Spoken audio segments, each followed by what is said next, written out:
नमस्कार छात्रों, मैं अमित तिवारी प्रज्ञान एकेडमी में आपका हार्दिक स्वागत करता हूं। आप सबको जानकर बड़ी खुशी होगी कि हम लोग एक नया तरीका लेकर आए हैं आपके सामने, आप लोगों की तैयारी को सुदृढ़ सुव्यवस्थित बनाने के लिए। उसमें हम लोग करने वाले क्या है, दरअसल आपका वीकली टेस्ट होगा जिसमें 100 क्वेश्चन होंगे और वो 100 प्रश्नों में 25-25 प्रश्नों के भाग में विभाजित होगा। जो 25 प्रश्न होंगे वो 25 हिंदी के होंगे, 25 मैथ्स के होंगे, 25 रीजनिंग के होंगे और 25 जीएस के होंगे, जिनमें से 25 क्वेश्चन, क्योंकि हिंदी हम स्वयं आपको पढ़ा रहे हैं तो हिंदी का डिस्कशन पूरा विधिवत तरीके से वो हम करवाएंगे।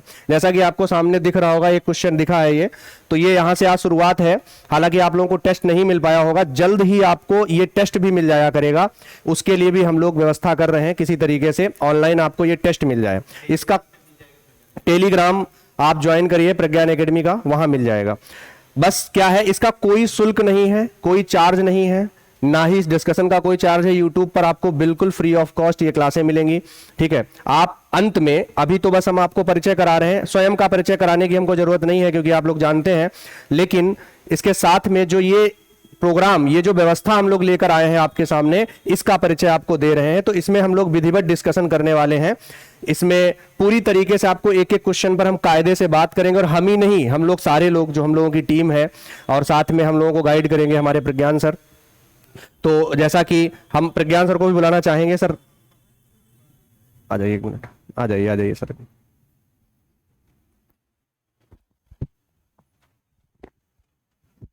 जय हिंद छात्रों। तो सर ने बताया है अभी कि हम लोग कैसे 100 क्वेश्चंस का एक सेट लेके आ रहे हैं। 25 मैथ है आपके, 25 रीजनिंग, 25 हिंदी और 25 जीएस।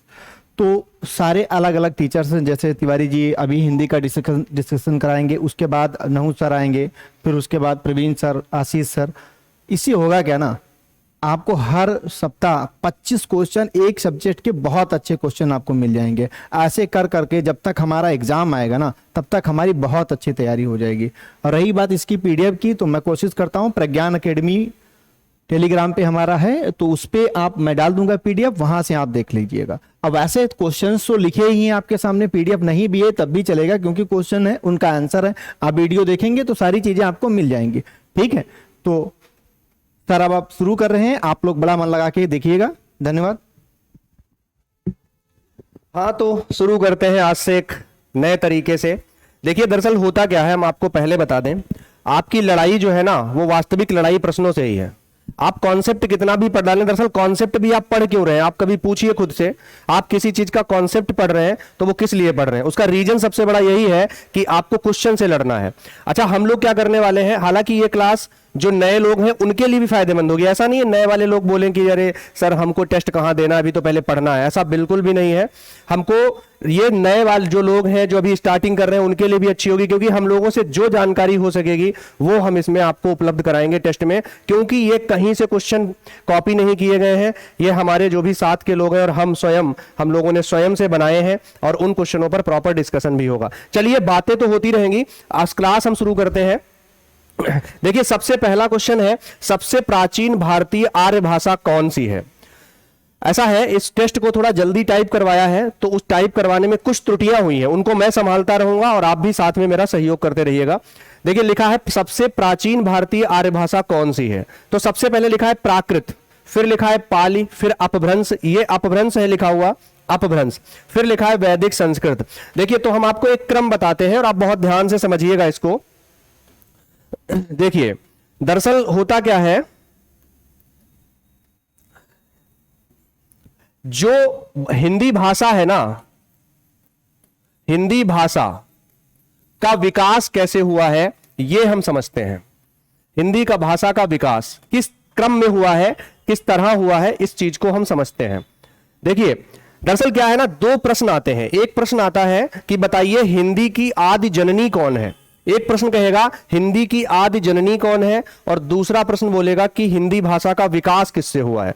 तो देखो, एक बात समझो, दरअसल सबसे पहले हम समझते हैं कुछ, जैसे हिंदी जो है, हिंदी कैसे बनी है। एक तो संस्कृत, ठीक है, संस्कृत, संस्कृत के बाद अगला कदम आता है पाली, ठीक है, पाली के बाद आता है प्राकृत, और प्राकृत के बाद आता है अपभ्रंश। हालांकि अपभ्रंश जो है उसके बाद एक हिस्सा और भी आता है अवहट्ट, लेकिन हम उसको नहीं मानते हैं, तो उसके बाद अपभ्रंश आता है, फिर आती है हिंदी। हमने आपको शायद इससे पहले समझाया हो, अगर जिसको नहीं पता है आपको बता दें। जैसे संस्कृत है और संस्कृत में एक शब्द है अमृत। दरअसल ये अमृत शब्द जो है इसने एक सफर तय किया है, एक रास्ता तय किया है, और वो रास्ता पाली, प्राकृत, अपभ्रंश और हिंदी तक होता गया है। तब जाकर ये अमृत शब्द जो है वो क्या बना, अमीय। यानी कि आप भी जानते हो कि आप एक सफर, अगर आप कभी भी किसी चीज में ट्रैवल, एक सफर तय करते हैं, तो उस सफर में आप में थोड़े बहुत परिवर्तन जरूर आते हैं। और ये तो एक भाषा है, भाषा जैसे जैसे जैसे जैसे माहौल में बदलती है वैसे वैसे उसमें अपने रूप में थोड़ा बहुत उसका परिवर्तन होता है। जैसे आप लोग जानते हैं, आप अगर किसी क्षेत्रीय जगह में जाएं तो वहां पर आज भी जैसे आंख होती है, आंख को आंखी बोलते हैं, तो ये आंखी शब्द गलत नहीं है, आंख ही। आप कई बार जब कोई छंद पढ़ेंगे तो छंद में आप आंख ही शब्द प्रयोग देखते होंगे। जैसे आपको हमने बताया है कि जगत जगत जनायो जेहि सकल, सो हरि जाने नाए, और जिन आंखिन सब देखिए आंख ही न देखी जाए। अब वहां पर आंख ही लिखा हुआ है तो वो गलत नहीं है, लेकिन उसका मतलब यह है वो क्षेत्रीय भाषा में है। तो इसलिए ये जो बदलाव होता है ये क्या है, ये मूल रूप से संस्कृत का शब्द है और ये बदल कर हिंदी में प्रयोग हुआ है। तो यही क्या है, ये तत्सम है और वो तद्भव है, लेकिन ये विकास के क्रम में है। आपसे कहेगा कि बताइए हिंदी भाषा का विकास किससे हुआ है, तो विकास अपभ्रंश से हुआ है। लेकिन हिंदी की आदि जननी कौन है, संस्कृत। ठीक है, अब हम आते हैं अपने उस प्रश्न की तरफ जो प्रश्न हम देख रहे थे। ठीक है, प्रश्न कह रहा है सबसे प्राचीन भारतीय आर्य भाषा कौन सी है। तो सबसे प्राचीन, क्योंकि पाली, प्राकृत और अपभ्रंश ये बहुत बाद की हैं, अभी बताया हमने आपको। सबसे पहले कौन, वैदिक। अच्छा, संस्कृत के भी दो प्रकार हैं, अगर हम देखें तो संस्कृत के भी दो हिस्से हैं, एक वैदिक संस्कृत, एक जो है वो है वैदिक संस्कृत, और एक है लौकिक संस्कृत। लौकिक संस्कृत याद रखेंगे, वैदिक संस्कृत और लौकिक संस्कृत। ठीक है, संस्कृत के ये दो प्रकार होते हैं, जिसमें वैदिक संस्कृत सबसे पुरानी है, उसके बाद इसी का परिवर्तन हुआ और ये लौकिक संस्कृत में आई। तो पहले क्वेश्चन का हमारा उत्तर हो जाएगा डी ऑप्शन, या घा कह सकते हैं हम। ठीक है, हम बढ़ते हैं नेक्स्ट प्रश्न की तरफ। आप लोग जो भी डिस्कशन हम कर रहे हैं उसको लिखते रहिएगा, क्योंकि ये अपने आप के लिए बहुत महत्वपूर्ण है, इस बात को ध्यान रखेंगे। चलिए अगले प्रश्न की तरफ बढ़ते हैं। अगला प्रश्न क्या कह रहा है, अगला प्रश्न कह रहा है आधुनिक काल का समय बताएं। देखिए ये प्रीवियस ईयर का प्रश्न भी है और इससे संबंधित कई सारे प्रश्न भी आने वाले हैं। ठीक है, देखिए आधुनिक काल का समय क्या होता है। सबसे पहले हम आपको कुछ चीजें समझाते हैं।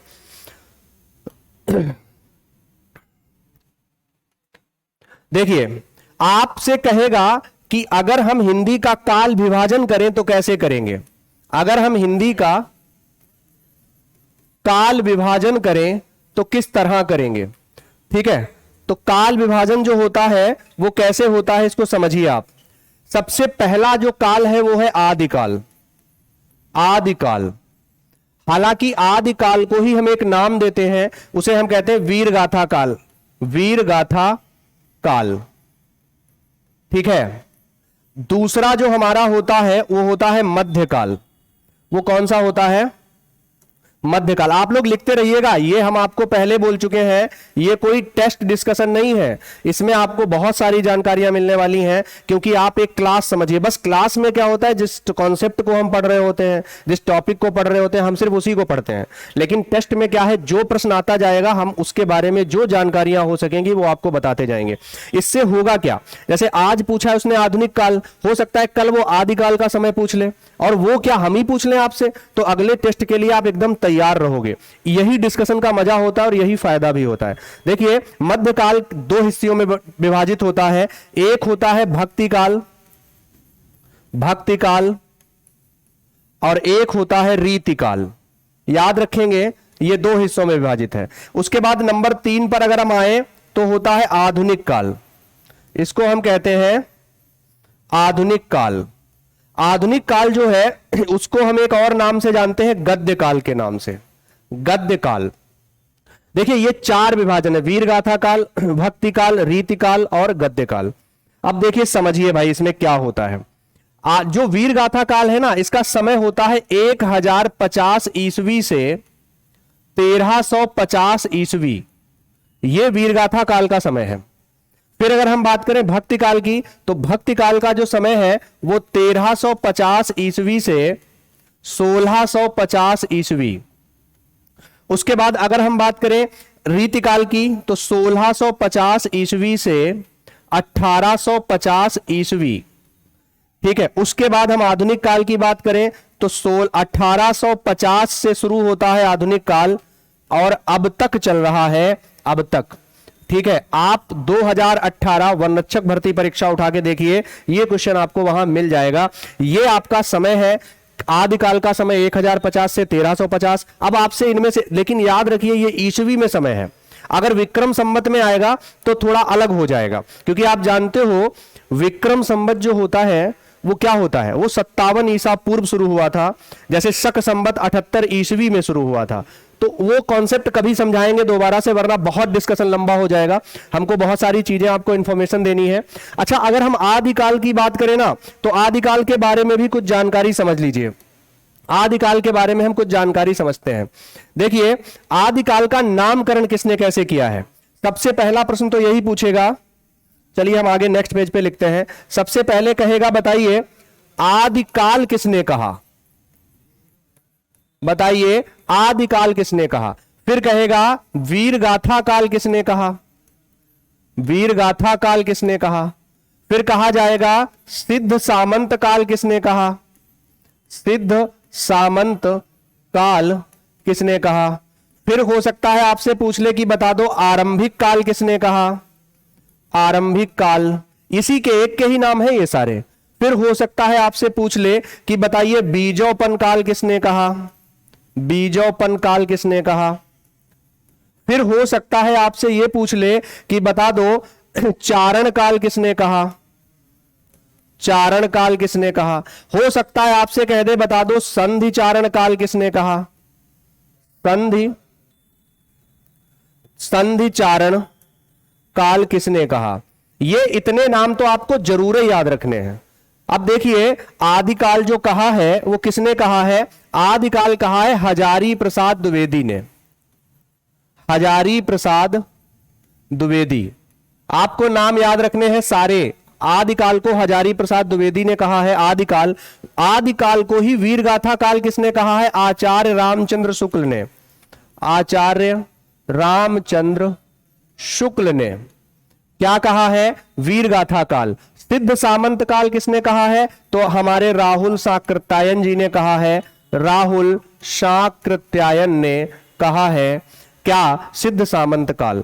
आरंभिक काल किसने कहा, तो मिश्र बंधुओं ने कहा, मिश्र बंधु ने कहा। ठीक है, बीजोपन काल किसने कहा, तो महावीर प्रसाद द्विवेदी ने कहा, महावीर प्रसाद द्विवेदी ने, महावीर प्रसाद द्विवेदी। चारण काल किसने कहा, तो जॉर्ज ग्रियर्सन, जॉर्ज ग्रियर्सन ने कहा है चारण काल। और संधि चारण काल कहा है डॉक्टर राम कुमार वर्मा ने, राम कुमार वर्मा। आपको इतनी जानकारी तो पता ही होनी चाहिए। ठीक है, उम्मीद करते हैं बात समझ में आ रही होगी। देखिए हम आपको बहुत सारी जानकारियां जो क्वेश्चन से संबंधित हो सकती हैं वो सारी जानकारियां दे रहे हैं। अच्छा, इसके बाद आपसे क्वेश्चन और पूछ सकता है, हो सकता है आगे वो भी क्वेश्चन पूछ ले। चलिए इसको फिनिश ही कर लेते हैं। आपसे कहेगा बताइए हिंदी साहित्य का इतिहास सबसे पहले किसने लिखा। एक प्रश्न ऐसा भी पूछ सकता है कि बताइए हिंदी साहित्य का इतिहास सर्वप्रथम किसने लिखा। तो देखिए सबसे पहले एक नाम आता है लेखक जिनका नाम है गारसा दा तासी, गारसा दा तासी। देखिए हम कोई एक सिंगल फैक्ट नहीं छोड़ेंगे, आप ध्यान रखेंगे। गारसा दा तासी जो है, थोड़ा डिस्कशन हो सकता है लंबा जाए, पर आप धैर्य बनाए रखिए, विश्वास मानिए, अंत में आप कहेंगे कि क्लास में मजा आ गया। ठीक है, इतनी सारी जानकारी आपको मिलने वाली। ये कोई 25 क्वेश्चनों का टेस्ट नहीं है, आपको इतनी जानकारी मिलेगी कि इन 25 क्वेश्चनों से रिलेटेड अगर आपके पास 100 प्रश्न 200 प्रश्न भी आ गए ना तो आप सही कर लोगे। देखो गारसा दा तासी क्या है, गारसा दा तासी की एक पुस्तक है जो है इस्तवार दा ला, इस्तवार दा ला लिटरेट्यूर, लिटरे अजीब सा नाम थोड़ा लग रहा होगा, लिटरेट्यूर एंदुई एंदुस्तानी। एंदुस्तानी ये एक पुस्तक है और वो किसकी है? गारसा दा तासी की। ठीक है, अब समझिए इन्होंने इस पुस्तक को जो लिखा है ना, वो किसमें लिखा है? वो फ्रेंच भाषा में लिखा है, फ्रेंच भाषा में। प्रॉब्लम ये हो गई कि ये फ्रेंच भाषा में लिखी गई, और कहां लिखी गई? ये कहां के रहने वाले थे? तो भैया अगर फ्रेंच भाषा में लिखी है तो 100% ये फ्रांस के ही रहने वाले होंगे। ठीक है, तो ये कहां के रहने वाले थे? फ्रांस के। यानी भारतीय इतिहास में साहित्य का इतिहास, जो हमारा हिंदी साहित्य है, उसका इतिहास लिखा भारत में नहीं जा रहा है, लिखा जा रहा है फ्रांस में। गारसा दा तासी है, एक फ्रेंच भाषा में लिखी गई पुस्तक है, इस्तवार दा ला लिटरेट्यूर एंदुई एंदुस्तानी। ठीक है, लेकिन कहानी यहीं पर नहीं रुकती है। एक आपसे सीधे प्रश्न पूछेगा। पहला प्रश्न क्या था कि हिंदी साहित्य का इतिहास सर्वप्रथम किसने लिखा? तो कौन है? गारसा दा तासी। नेक्स्ट आपसे पूछ सकता है कि बताइए हिंदी साहित्य का इतिहास का सही कालानुक्रम के अनुसार किसने लिखा है? तो एक नाम आता है और वो नाम आपको याद रखना है, जॉर्ज ग्रियर्सन। George Grierson. वैसे तो कई सारी पुस्तकें क्या करती है ना, सर लगाती हैं इनके सामने। ठीक है, हालांकि इन्होंने काम बहुत अच्छे किए हैं इतिहास साहित्य को लेकर, पर देखिए इनकी एक पुस्तक है the modern vernacular literature of Hindustan. The modern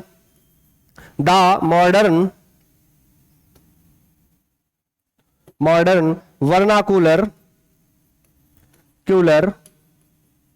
literature of Hindustan.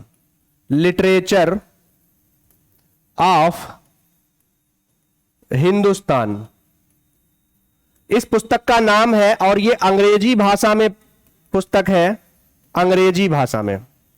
याद रखेंगे, और इतिहास की हिंदी साहित्य के पहली ऐसी पुस्तक है जिसमें कालानुक्रम के अनुसार लिखा गया, यानी कालों में डिवाइड किया गया।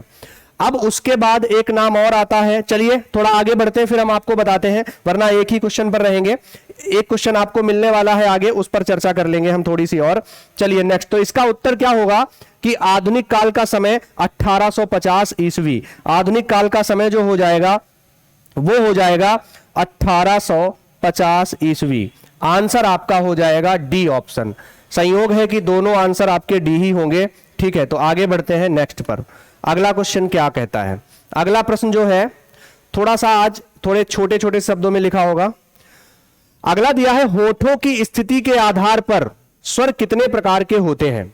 देखिए ये व्याकरण से क्वेश्चन आया है, तो देखो आप समझिए इसको, होठों की स्थिति के आधार पर स्वर कितने प्रकार के होते हैं। देखिए दरअसल ये दो प्रकार के होते हैं। एक होता है, पहला होता है आवृतमुखी, आवृतमुखी, और दूसरा होता है वृतमुखी, व्रतमुखी।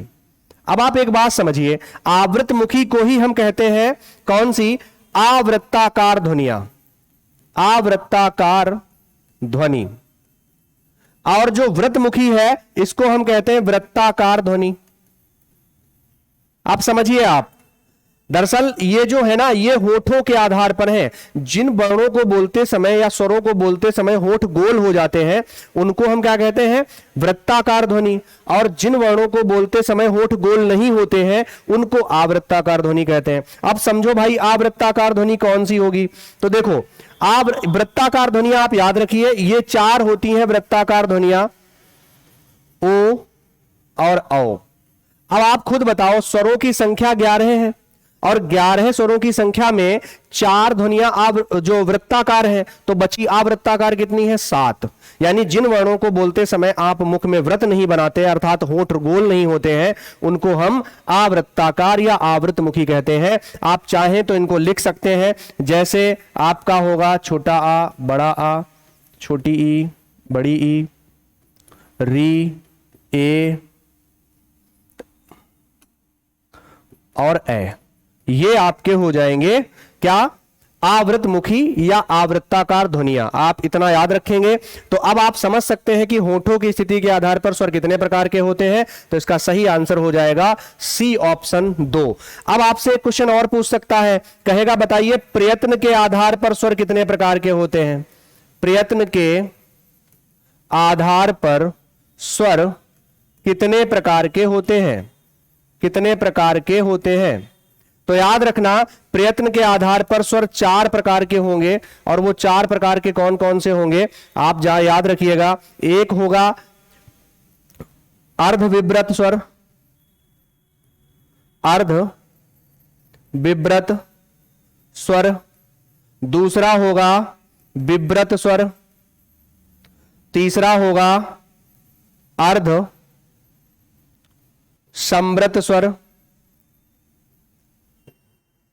ठीक है, और चौथा होगा संव्रत स्वर, संव्रत स्वर। ये हमारे 4 प्रकार के स्वर होंगे, किसमें? प्रयत्न के आधार पर, ठीक है, आपको ये ध्यान रखना है। चलिए इसके बाद आप ध्यान रखेंगे कुछ और फैक्ट है, वो भी देख लीजिए, बढ़िया है, ठीक है, मजा आने वाला है आपको। देखिए आपसे कहेगा उच्चारण स्थान के आधार पर बता दो, तो उच्चारण स्थान के आधार पर 6 प्रकार के होते हैं स्वर। आपसे कहेगा उच्चारण काल के आधार पर बताइए, ये सब स्वर हैं, ध्यान रखिएगा, सारे स्वर उच्चारण काल के आधार पर कितने होते हैं? 3 प्रकार के होते हैं। आपसे कहेगा उच्चारण प्रकृति के आधार पर बताइए कितने प्रकार के होते हैं, तो ये 3 प्रकार के होते हैं, ठीक है, याद रखेंगे, इनको आप जरूर ध्यान रखेंगे। ये 3 जो होंगे वो होंगे उच्चारण काल के आधार पर ह्रस्व, दीर्घ और प्लुत, ह्रस्व, दीर्घ और प्लुत। अगर हम इनकी बात करें तो ये होंगे अग्र, मध्य और पश्च। हम इन शॉर्ट आपको लिखवा रहे हैं, ठीक है, और 6 आप जानते हैं, कंठ, तालव्य, ओष्ठ, मूर्धन्य, और कंठ तालव्य और कंठोष्ठ, ये हमारे 6 प्रकार होते हैं। चलिए इतनी कहानी हमने पढ़ ली। स्वरों की संख्या पूछेगा कितनी होती है? 11। डायरेक्ट पूछेगा प्रकार कितने होते हैं? 3। आपसे कहेगा संयुक्त स्वर कितने होते हैं, तो संयुक्त स्वरों का आंसर हो जाएगा ए, ऐ, ओ और औ, ठीक है। आपसे कहेगा संयुक्त दीर्घ स्वर कितने होते हैं? संयुक्त दीर्घ नहीं, मूल दीर्घ। आपसे कहेगा संयुक्त दीर्घ, मूल दीर्घ कितने होते हैं? तो मूल दीर्घ स्वर हमारे होते हैं 3, एक तो ये बड़ा आ, बड़ी ई और बड़ा ओ। देखिए ये आपका पेन चलना चाहिए, हम जितनी जानकारियां आपको लिखवा रहे हैं टेस्ट से वो संबंधित वो सारी जानकारियां आपको लिखनी है, ठीक है। तो ये आपके संयुक्त मूल दीर्घ स्वर हो जाएंगे, ये संयुक्त स्वर हो जाएंगे, ये आपकी कहानी रहेगी। चलिए आगे बढ़ते हैं अगले पर। तो इसका आंसर हम जानते हैं क्या होना चाहिए? सी ऑप्शन, हम आपको पहले ही लिखवा चुके हैं। चलिए आगे बढ़ते हैं अगले क्वेश्चन की तरफ। अगला प्रश्न क्या कह रहा है? अगला प्रश्न लिखा है निम्न में से अनुनासिक अक्षर नहीं है। ऐसा कौन सा उदाहरण है जिसमें अनुनासिक अक्षर नहीं है? हालांकि इस क्वेश्चन में हम एक सुधार कर दें तब आप इस आंसर को लगाइए, क्योंकि इसमें एक छोटी सी गलती है, उसको समझिएगा। एक सुधार करते हैं थोड़ा सा। ये जो ये है ना, ये सॉरी ये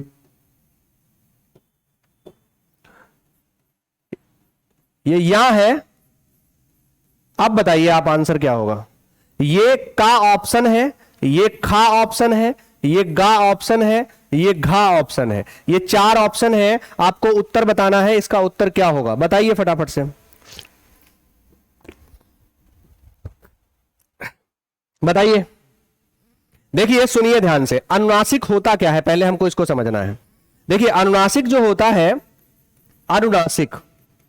अनुनासिक का मतलब होता है जिनको आप नाक और मुंह दोनों की सहायता से बोलते हैं। ये क्वेश्चन पूछा जा चुका है, ध्यान रखिएगा। आपसे कहता अनुनासिक से क्या तात्पर्य है? ए ऑप्शन देगा नाक के सहारे से, बी ऑप्शन देगा नाक और मुंह दोनों से, सी ऑप्शन देगा केवल मुंह से, और डी ऑप्शन देगा इनमें से कोई नहीं। तो इसका सही आंसर होगा नाक और मुंह दोनों से। क्या तुम मुंह बंद कर लो, नाक से कोई स्वर बोल सकते हो? बिल्कुल नहीं बोल सकते हो। हाँ, सहारा नाक होती है, नाक से सहारा आप लेते हो पर बोलते तो मुख से ही हो। तो इसलिए ध्यान रखेंगे कि अनुनासिक नाक और मुंह दोनों से बोले जाते हैं, ठीक है। और याद रखना अनुनासिक जो नाक और मुंह दोनों से बोले जाते हैं उनमें क्या होता है, देखिए समझिए। दरअसल जो पंचमा अक्षर होता है, पंचमा अक्षर, जो पंचमा अक्षर होगा वो हमारा क्या होगा? वो अनुनासिक होगा, हर वर्ग का पंचमा अक्षर। अब पंचमा अक्षर होते कौन कौन से हैं? तो ये का वर्ग का पंचमाक्षर होता है। ठीक है, उसके बाद ये वाला हमारा जो है वो किसका होता है, वो चा वर्ग का पंचमाक्षर होता है। ये वाला हमारा उसके बाद कौन सा आता है, णा, ये हमारा टा वर्ग का पंचमाक्षर है। फिर होता है ना ता वर्ग का और फिर मा। अब हमें यह चेक करना है कि इनमें से कौन सा, देखिए इसमें एक गलती और है। ठीक है, और वो गलती ये है कि ये हर जगह ये यहां लगना चाहिए था, ये यहां लगा है, ये गलत है। ठीक है, इस क्वेश्चन में हालांकि हम आपको क्वेश्चन समझा देते हैं पर इस क्वेश्चन में थोड़ी सी त्रुटि है, ये अगली बार से आपको नहीं देखने को मिलेगी। प्रॉपर चेक करेंगे, हम रात में टेस्ट बना है इसलिए बहुत आज जल्दी चेक नहीं कर पाए। ठीक है, अगली बार प्रॉपर चेक करके ही हम आपके सामने लाएंगे। तो ये असुविधा के लिए थोड़ा सा हमें भी खेद है। ठीक है, लेकिन आप लोग हम संभाल रहे हैं उसको, आप थोड़ा देख लीजिएगा। दरअसल ये पंचमाक्षर होता है, हमने आपको यहां लिखा 3 वर्ण होते हैं, याद रखिएगा। इसको डा बोलते हैं और ये इसी का उत्क्षिप्त है ड़ा, और ये जो इसके बाद वाला ये है ना, ये का वर्ग का पंचमाक्षर है, इसको अनुनासिक कहते हैं। इसको ये होता है वा या अंगा, तो ये नाक के सहारे से बोला जाता है, जो मुंह और नाक दोनों से बोलते हैं। तो अब आप समझिए इसमें ऐसा कौन सा वर्ण है, वर्ग है अब बचा हुआ, जिसमें ये 5 ना हो। तो देखो आप ध्यान से देखो, इसमें ना मा डा वा है, इसमें ना ना या वा है, इसमें ये जो ज्ञा दिख रहा है, ज्ञा में जा आधा होता है प्लस या होता है। तो क्या जा हमारा पंचमाक्षर होता है? बिल्कुल नहीं होता, इसलिए ये आंसर हमारा गलत हो जाएगा और बाकी सब में रहेगा। तो इसका आंसर हमारा हो जाएगा कौन सा, सी ऑप्शन। उम्मीद करते हैं आपको समझ में आया होगा। थोड़ा सा इसमें दिक्कत इसलिए रही है क्वेश्चन में क्योंकि ये क्वेश्चन कई जगह से गलती हुई है इसमें। एक तो ये या बनना की जगह भा टाइप कर दिया उसने है, और दूसरा ये जो है ये ड़ा टाइप कर दिया जबकि वहां होना चाहिए था।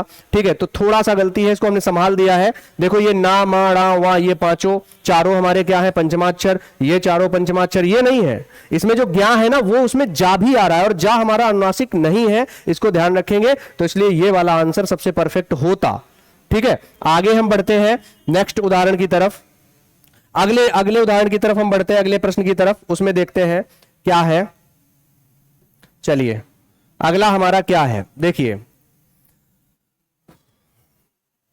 अगला है पंचानन शब्द में बना निम्न में से कौन सा वर्ण है।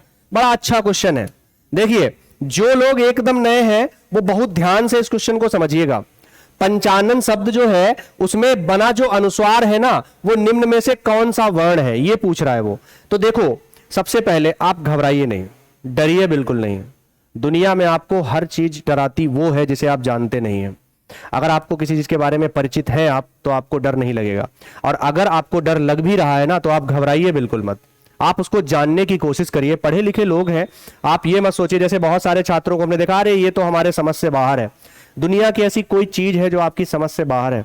आपकी बुद्धि अद्भुत है ना। आपको जो मस्तिष्क दिया है ना ईश्वर ने, वो अद्भुत है और अनलिमिटेड है। उसमें आप जितना चाहे उतना भर सकते हो। बस शर्त क्या है कि आप कितना तल्लीन होकर किसी चीज को सीखते हो, है ना। तल्लीनता बहुत आवश्यक है। आप किसी चीज को सीख रहे हैं, अगर आप अभी मेरी क्लास पढ़ रहे हैं तो आप मेरी क्लास में ही ध्यान दें, बाकी सारी चीजें हटा दें। क्योंकि ये फोन से जो आप क्लास पढ़ते हैं ना, ये फोन भी बहुत डिस्ट्रैक्ट करता है। कभी बार मैसेज आ जाता है। और ध्यान रखना, जिंदगी या संसार या इस दुनिया में नाम उन्हीं ने किया है जिन्होंने फोकस किया है अपने गोल पर। आप जिस काम को कर रहे हैं उसको कितने फोकस के साथ, कितने ध्यान के साथ करते हो, कितना कंसिस्टेंट हो उस मामले में, कितना लगातार निरंतर होकर उस काम को करते हो, सफलता उसी पर निर्भर होगी। क्लियर है। और आप लोग छात्र जीवन में हैं, और छात्र जीवन वैसे ही एक साधना होती है।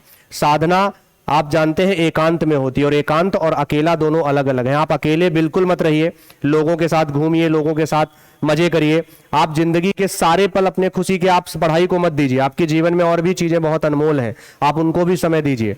लेकिन इसके साथ एक समय निकालिए, उस समय आप सिर्फ स्वयं को दीजिए, और वो पढ़ाई के लिए होना चाहिए।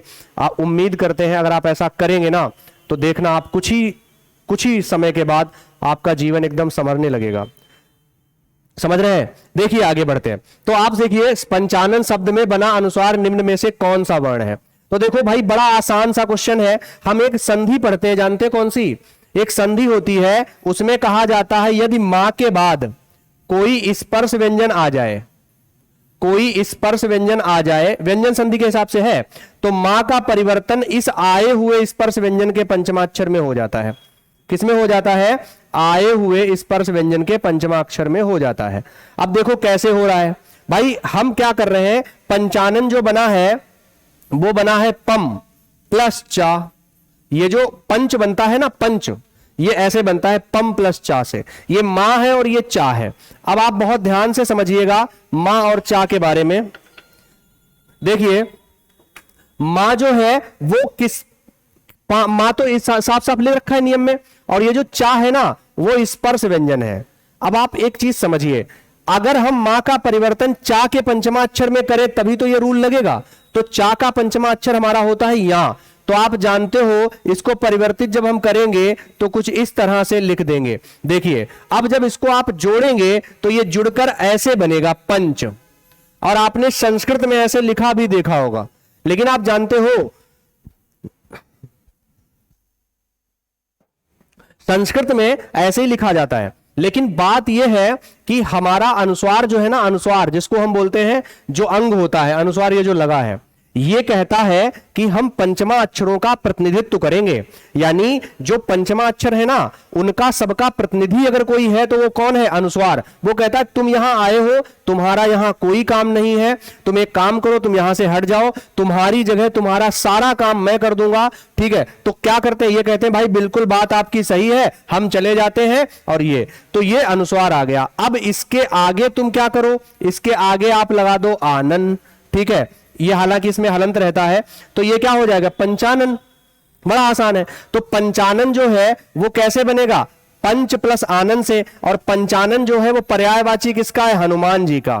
किसका पर्यायवाची है, हनुमान जी का, बजरंग बली का। अब आप सोचिए इसमें जो अनुस्वार, ये वाला अनुस्वार है वो किससे बना है, वो इस वाले से बना है, और ऑप्शन में हमारा ये वाला ऑप्शन सही हो जाएगा, एकदम सही। क्लियर, उम्मीद करते हैं आपको समझ में आएगा। जैसे हम संधि एक उदाहरण देते हैं, हमने आपसे कहा कि बताइए संधि में जो अनुस्वार है वो किससे बना है, किस व्यंजन से बना है। तो बड़ा आसान है, संधि जो बनी है वो बनी है समधन धी से। किससे बनी है, समधन धी से। ठीक है, अब आप सोचिए समधन धी से मां के बाद धा आया, तो मां का परिवर्तन धा के पंचमाक्षर में करेंगे, तो धा का पंचमाक्षर होता है ना, और आगे धी। अब आप इसको जोड़ोगे तो ये संधि ऐसे हो जाएगा। इसका मतलब ये वाला जो अनुस्वार है ये ना के स्थान पर आया होगा। ये बड़ा ही आसान और बड़ा ही सरल भाषा में है। ठीक है, तो उम्मीद करते हैं आपको समझ में आ गया होगा। आपका उत्तर हो जाएगा बी ऑप्शन। चलिए नेक्स्ट पर, अगला क्वेश्चन क्या कहता है।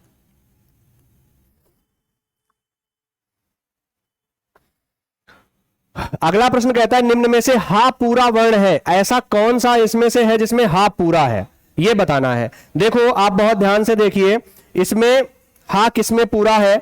देखो ये जो चिन्ह लिखा, पहली चीज तो ये गलत लिखा है, चिन्ह ऐसे नहीं होना चाहिए। चिन्ह को आप दो तरीके से लिख सकते हैं, या तो ऐसे लिखिए, या फिर पता कैसे लिखिए, या फिर आप हा को ऐसे बनाइए और उसी में ना लगा दीजिए, ऐसे लिख दीजिए। अब आप देखो हा आधा है इसमें, बिल्कुल इसमें हा आधा है, ये गलत लिखा है, ये सही नहीं लिखा है। फिर आते हैं आह्लाद, ये आह्लाद लिखा होना चाहिए, और आह्लाद पता कैसे लिखा जाता है, या तो आप ऐसे लिख दो, ठीक है, और नहीं तो आह्लाद को आप ऐसे लिख सकते हैं, हा बनाइए उसमें ला लिख दीजिए और फिर दा। आह्लाद ऐसे भी, सॉरी ये बड़ा आ रहेगा, आह्लाद ऐसे भी लिख सकते हैं। क्लियर, तो इसका मतलब इसमें भी हा आधा है। हृदय में जो है वो हा पूरा है, क्यों, क्योंकि हा तो आधा था, लेकिन आगे कौन आ गया, री। और जब कभी किसी व्यंजन में स्वर मिल जाता है तो उस व्यंजन को वो पूरा कर देता है, यह आप सब भी जानते हो। और अगर नहीं जानते हो तो आप याद रखना, किसी भी, जैसे हमने यहां लिखा का, ये आधा है, अब इसमें हमने एक स्वर मिला दिया, कौन सा, आ, अब ये क्या हो गया, का पूरा हो गया। ये पूरा कब कहा आपने, जब आ उसमें शामिल हो गया। ठीक है, तो वैसे ही ये हृदय वाला जो ऑप्शन है इसमें एकदम सही आंसर हो जाएगा। निम्न में से हा पूरा वर्ण है, तो इसका सही आंसर है सी ऑप्शन या गा ऑप्शन। क्लियर, चलिए नेक्स्ट बढ़ते हैं आगे अगले क्वेश्चन की तरफ। ये उम्मीद करते हैं आपको समझ में आ गया होगा। चलिए भाई अगला क्वेश्चन क्या कहता है। अगला प्रश्न कह रहा है मां मेरा कल्याण करो वाक्य में उचित विराम चिन्ह का प्रयोग हुआ है, ऐसा कौन सा विराम चिन्ह है जिसका प्रयोग हुआ है, और वो लिखा है मां मेरा कल्याण करो। तो देखिए मां मेरा कल्याण करो, दरअसल इसमें मां नहीं लिखा है, वास्तविक तौर पर पता है क्या लिखा हुआ है, हे मां, हे मां मेरा कल्याण करो। इसका मतलब यही है कल्याण करो।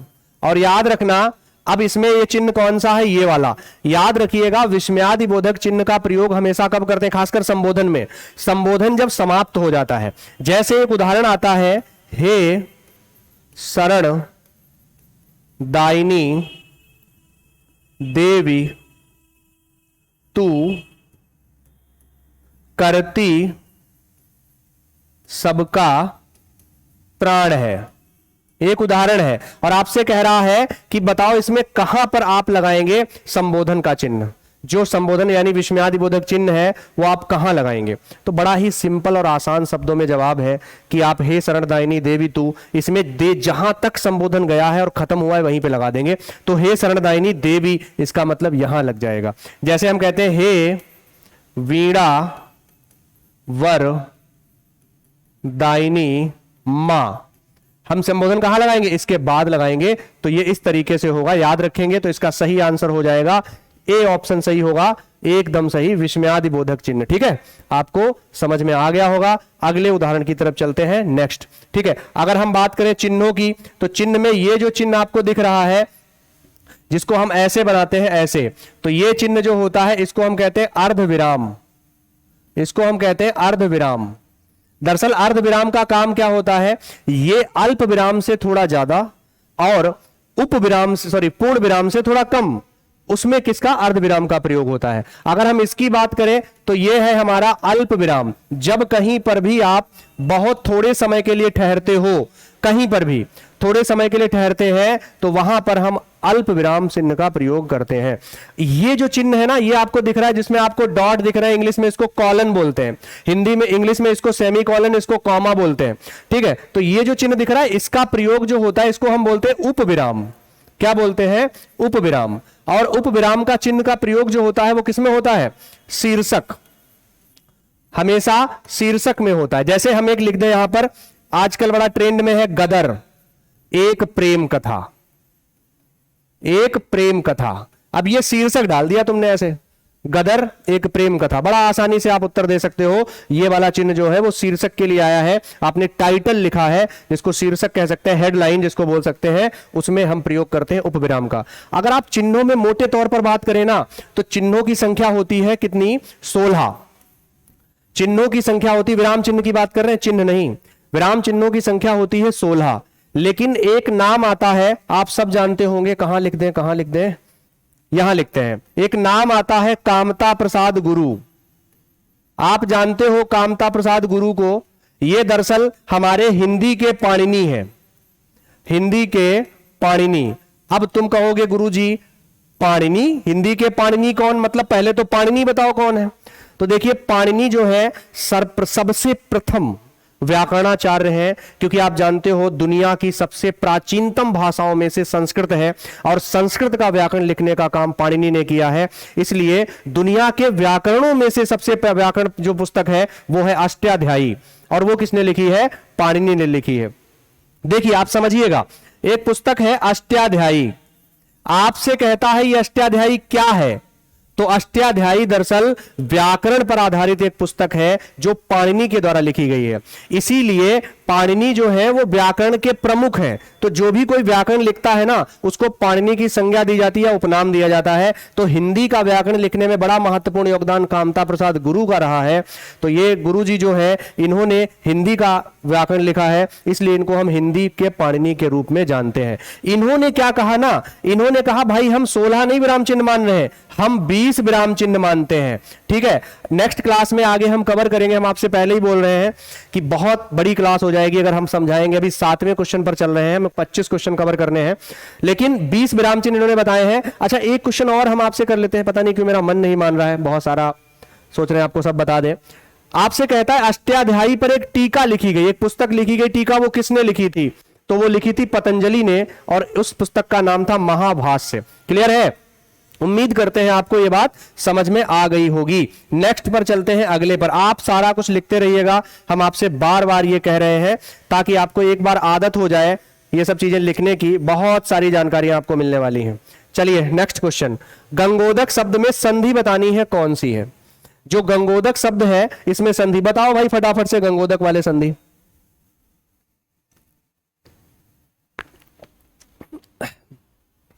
देखिए गंगोदक में संधि कौन सी होगी। सबसे पहले तो हम गंगोदक के बारे में समझ लें ये है क्या। देखिए ये शब्द जो है वो गंगा प्लस उदक, इसका मतलब होता है गंगा में यहां से क्या मिला आपको, बड़ा आ, और यहां से मिला ऊ। आप जानते हो जब भी आ के बाद ऊ आएगा तो हमेशा ओ का निर्माण कर देगा, और जब ओ का नाम निर्माण करेगा और यहां बचेगा गंग, ठीक है, और यहां बचेगा दक, ठीक है। जब इसको जोड़ेंगे तो ये ओ गा में जुड़ जाएगा और ये हो जाएगा गंगोदक। अब आप कहोगे गुरुजी बात समझ में आ गई, गंगोदक जो है उसमें कौन सी संधि हो जाएगी, गुण संधि। आप कहेंगे गुरुजी एकदम समझ में आई, और गुण संधि तो ऑप्शन में है ही नहीं। तो गुण संधि दरअसल उन्हीं 5 संधियों में से है जो स्वर संधि का हिस्सा है, ठीक है, स्वर संधि का हिस्सा है। अब आप कहोगे उदक का मतलब क्या होता है। देखिए उदक, गंगा उदक यानी गंगा का जल, उदक का मतलब होता है जल, उदक बराबर जल। अब इसका मतलब क्या हो गया, गंगा का जल। इसका मतलब क्या हुआ, इसमें बीच में एक कारक आया है। आपसे पूछे गंगोदक में समास बता दीजिए कौन सा होगा, तो बड़ी आसानी से हम बता सकते हैं कि गंगोदक में जो समास होने वाला है वो तत्पुरुष समास हो जाएगा। कौन सा, तत्पुरुष। और तत्पुरुष में भी कौन सा, संबंध तत्पुरुष। क्लियर, उम्मीद करते हैं आपको यह बात समझ में आ गई होगी। संबंध तत्पुरुष हो जाएगा, ठीक है। उदक मतलब जल। जैसे हम एक शब्द देते हैं, आपसे पूछेंगे बताओ जीवनोदक किसका पर्यायवाची है, जीवनोदक। तो जीवनोदक का अगर संधि विच्छेद करोगे ना आप, तो उसका संधि विच्छेद करते समय लिखोगे जीवन प्लस उदक, यानी जीवन को देने वाला जल। तो वो जीवन को देने वाला जल जो होता है वो होता है अमृत, ठीक है। मजा आ रहा है, चलिए आगे बढ़ते हैं। उम्मीद करते हैं आपको चीजें समझ में आ रही होंगी। चलिए भाई आगे बढ़ते हैं नेक्स्ट क्वेश्चन पे। अगला तो इसका आंसर क्या हो जाएगा, स्वर संधि इसका आंसर हो जाएगा, याद रखेंगे। चलिए आगे बढ़ते हैं अगले क्वेश्चन की तरफ। अगला प्रश्न आता है, ग्रहागत में समास कौन सा होगा। ये मृहागत लिखा हुआ है, क्या कहें हम, थोड़ा सा अगली बार से ये चीजों की त्रुटि नहीं होगी भाई, सब लोगों की तरफ, भाई सब लोगों को हम अपनी तरफ से सॉरी बोल रहे हैं। ये गलतियां जो हो रही हैं अगली बार नहीं होंगी, ठीक है, कोशिश पूरी रहती है। पर ये शायद जिसने भी ये ग्रहागत लिखा है, ग्रहागत, ठीक है, इसको हम एक काम करते हैं, इसको मिटा देते हैं। देखिए ये ग्रहागत लिखा है, इसमें ये जो बीच में है ना, ये मां नहीं है, ये गा है, ठीक। तो ग्रहागत का मतलब क्या होता है, ग्रहागत मतलब ग्रह प्लस आगत। इसका मतलब होता है ग्रह को आने वाला, ग्रह को आने वाला, ठीक है, ग्रह को आने वाला। तो ग्रह को आने वाला, इसका मतलब को कारक बीच में आया, और को कारक हमारा जो होता है वो कर्म कारक होता है, कर्म कारक, ठीक है। तो इसलिए इसका सही आंसर हो जाएगा, तत्पुरुष तो है पर कर्म तत्पुरुष हो जाएगा। आपसे क्वेश्चन पूछेगा कि बताइए वह स्त्री जिसका पति, आने वाला से याद आ गया हमको तो हम करवा देते हैं। आपसे पूछेगा बताइए वह स्त्री जिसका पति परदेश जाने वाला हो। तो परदेश जाने वाला, आप तुरंत कहोगे गुरुजी इसमें क्या दिक्कत है, प्रोसित पतिका, ठीक है। दरअसल आपको यह शब्द प्रोसित पतिका और आगत पतिका रटा हुआ होगा, आगत पतिका। देखिए ऐसा है ना, प्रोसित पतिका और आगत पतिका, इन शब्दों का मतलब होता है, इसका प्रोसित का मतलब विदेश गया हो, विदेश गया, और इसका मतलब है विदेश से आया। विदेश मतलब बाहर आया, लेकिन हमने कहा है विदेश या बाहर जाने वाला है, उसका मतलब होता है प्रवस्यत पतिका, प्रवस्यत पतिका। याद रखना, प्रवस्यत पतिका पूछा जाएगा तो इसका मतलब होगा कि जाने वाला है, जाने वाला है, ठीक है। और एक होता है आगमिष्यत पतिका, आगमिष्यत पतिका, इसका मतलब होता है आने वाला है। ये पति की बात हो रही है, सब नहीं, ठीक है। जिसका, वह स्त्री, ऐसी स्त्री जिसका पति परदेश से आने वाला हो तो वो कौन होगा, आगमिष्यत पतिका। जिसका पति परदेश से जाने वाला हो, परदेश को जाने वाला हो, प्रवस्यत पतिका। वह स्त्री जिसका पति परदेश से आ गया हो, आगत पतिका। वह स्त्री जिसका पति परदेश चला गया हो, प्रोसित पतिका। क्लियर, उम्मीद करते हैं आपको समझ में आ गया होगा, ठीक है। चलते हैं आगे, नेक्स्ट अगले उदाहरण की तरफ। अगला प्रश्न क्या कहता है, देखिए रणभूमि में कौन सा समास होगा, बहुत आसान है। रणभूमि, रणभूमि का मतलब होता है रण के लिए भूमि। ठीक है, रण मतलब रण के लिए भूमि, तो के लिए बीच में आया है, तो इसका के लिए जो होता है वो कारक जानते हैं कौन सा होता है, संप्रदान कारक होता है, संप्रदान कारक होता है। तो बड़ी आसानी से हम इसका उत्तर दे देंगे, कारक लगा जहां भी होता है वहां आंसर हो जाता है तत्पुरुष समास। ठीक है, तो इसलिए इसका सही आंसर हो जाएगा डी ऑप्शन, तत्पुरुष समास। आखिर में लिखा हुआ है, थोड़ा सा कट रहा है, 1 मिनट। तो इसका सही आंसर क्या हो जाएगा, तत्पुरुष समास। तत्पुरुष समास ये लिखा हुआ है, तत्पुरुष समास, इसको लिख लीजिए, डी ऑप्शन इसका सही हो जाएगा। चलिए नेक्स्ट पर बढ़ते हैं अगले क्वेश्चन की तरफ। अगला प्रश्न क्या कह रहा है, अगला प्रश्न कह रहा है आमिष शब्द में उपसर्ग बताएं। देखिए बहुत अच्छा क्वेश्चन है ये आमिष शब्द वाला। ठीक है, इसको समझिएगा, आमिष शब्द में उपसर्ग बताएं। देखिए शब्द होता है आमिष। अब इस क्वेश्चन को जब आप करेंगे ना, तो हो सकता है आप पता है इनमें से या तो आप ये लगा दें या फिर ये लगा दें। आप जानते हैं ना तो ये सही है, ना ये सही है, और ना ही ये सही है। दरअसल आमिष शब्द मूल रूप में है, अगर आप इसमें एक उपसर्ग लगा दें सा, तो इसका मतलब हो जाता है मांस के साथ। आमिष माने होता है मांस, मांस के साथ, तो ये हो जाएगा क्या, सामिष। ठीक है, और वहीं पर अगर हम एक उपसर्ग लगाएं निर प्लस और फिर लिखें आमिष, ठीक है, तब इसका आंसर क्या हो जाएगा, निरामिष हो जाएगा। इस बात को याद रखेंगे। तो आपसे क्वेश्चन पूछता है कि आप ये बता दीजिए कि आमिष का विलोम क्या होगा, आमिष का विलोम, और पता है पहला ये ऑप्शन रखा होगा सामिष। तो आप मुझे एक बात बताओ कि आमिष का मतलब है मांस और सामिष का मतलब है मांस के साथ, तो क्या कोई फर्क है दोनों में, आप खुद सोचिए। तो इसका मतलब है आमिष और सामिष एक ही है, दोनों का विलोम निरामिष होगा। इस बात को याद रखेंगे। तो इन तीनों, ये तीनों गलत है, इसका आंसर हो जाएगा कोई नहीं। ठीक है, इनमें कोई भी उपसर्ग नहीं है। उम्मीद करते हैं आपको चीजें समझ में आ रही होंगी। ठीक है, चलिए नेक्स्ट क्वेश्चन पर बढ़ते हैं, अगले क्वेश्चन की तरफ। अगला क्वेश्चन क्या कह रहा है, अगला प्रश्न कह रहा है किस शब्द में उपसर्ग का प्रयोग नहीं हुआ है। तो ऐसा कौन सा शब्द है जिसमें उपसर्ग का प्रयोग नहीं हुआ है। पहले तो आपको उपसर्ग बता दें क्या होता है। उपसर्ग होता है, इसको हम कहते हैं शब्दांश। याद रखिएगा, उपसर्ग भी शब्दांश और प्रत्यय भी शब्दांश, याद रखेंगे। बस दोनों में फर्क एक है, जानते हैं क्या, उपसर्ग जो होता है वो हमेशा शब्द के पहले यानी उसके शुरुआत में लग जाता है, और ये हमेशा शब्द के अंत में लगता है। याद रखेंगे इस बात को। अब देखो, बिन सुना में एक उपसर्ग है बिन प्लस सुना। ठीक है, बिन ब्याहा, बिन सुना, बिन बोला, ये सब क्या है, बिन उपसर्ग। संयोग में एक उपसर्ग है सम प्लस योग, एक उपसर्ग है सम प्लस योग। अवगत में एक उपसर्ग है अब प्लस गत। ठीक है, लेकिन उपदेश में कोई उपसर्ग नहीं है, इसलिए इसका सही आंसर डी हो जाएगा। आप कहोगे गुरुजी उप तो है, जरूरी थोड़ा हर जगह उप उपसर्ग ही हो, है ना। उप होता है उपसर्ग, नो डाउट इसमें उपसर्ग होता है, लेकिन इस शब्द में उप उपसर्ग का प्रयोग नहीं हुआ है। इस बात को याद रखें। उप उपसर्ग का अर्थ होता है समीप, छोटा या गौड़। ठीक है, जैसे हम कहते हैं उप निरीक्षक, निरीक्षक का छोटा जो होता है वो उप निरीक्षक होता है, ये आपको ध्यान रखना है। नेक्स्ट क्वेश्चन की तरफ चलते हैं, अगले प्रश्न की तरफ। आपको अगला प्रश्न समझाते हैं। अगला प्रश्न क्या कह रहा है, निम्न में से कौन सा शब्द कृदंत प्रत्यय से बना। देखिए आ गया प्रत्यय का क्वेश्चन। हमने प्रत्यय के बारे में बहुत सूक्ष्म जानकारी दी। प्रत्यय दो प्रकार के होते हैं, एक होता है कृत प्रत्यय और दूसरा होता है तद्धित प्रत्यय। याद रखेंगे, प्रत्यय दो प्रकार के। कृत प्रत्यय जो होते हैं वो क्रिया या धातु के साथ जुड़ते हैं, धातु के साथ जुड़ते हैं।